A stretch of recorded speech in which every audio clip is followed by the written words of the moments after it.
Аналитичарите прогнозираат дека Обама го чека тешка задача, од ситуацијата во Либија до буџетскиот дефицит и забавената економија. Стивен Хес од институцијата Brookings коментира. Следните избори најмногу ќе зависат од вработеноста во Соединетите Американски држави. Обама треба да ја убеди јавноста. Гласот на Америка не требаше да појде далеку на улиците за да најде на скептицизам во непосредна близина на Белата куќа. Најави промени, но јас не гледам многу од тоа. Ако не се појави некој друг, ќе гласам за Обама. Ваквите гледишта се одразуваат и во месечната анкета на Универзитетот Квинипек. Обама има најнизок рейтинг од како стана председател, вели анкетарот Питер Браун.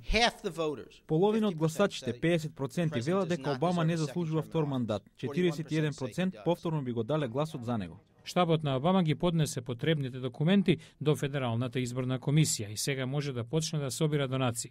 Во штабот се надеваат дека ќе бидат собрани рекордни $1 милијарда до изборите во ноември 2012.